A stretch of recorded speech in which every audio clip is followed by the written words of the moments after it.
Now we have joining us Mike John Ode, a conflict analyst from northern Nigeria. Good evening and thank you so much for joining us this time on the news. All right, good evening. So, what circumstances do you envisage that led to the airstrike by the military? That is, they bombing that number of people where they were observing festivities. Thank you very much. The airstrike that led to the bombing of these innocent souls in Igabi local government is most unfortunate. And you must understand that Nigeria, northern Nigeria, is actually in a state of war.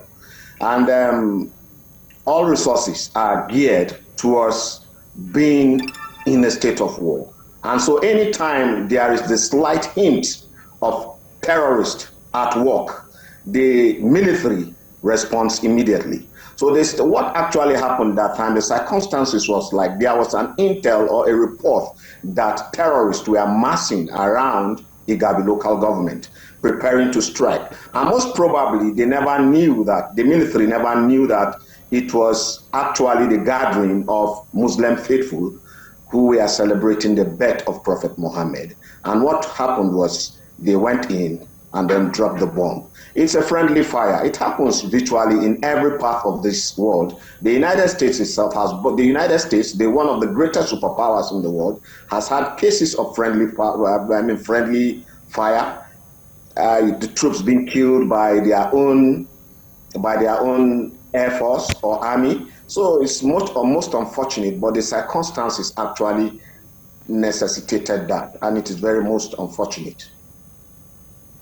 All right, and would you say the military was professional in their handling of the situation? Because we had different statements from side of the military. Yeah, what actually happened was they were professional, but probably a little less uncoordinated. You see, what happened was the strike actually was performed by the Nigerian army.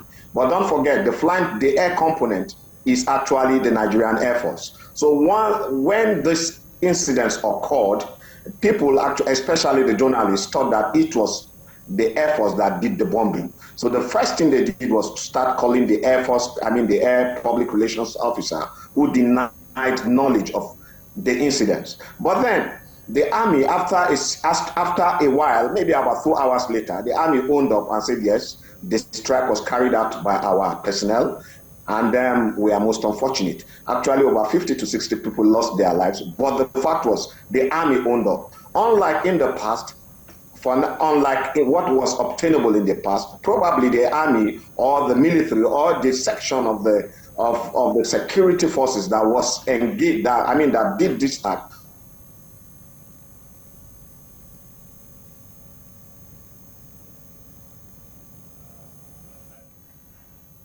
That was Mike John Ode, a conflict analyst, northern Nigeria.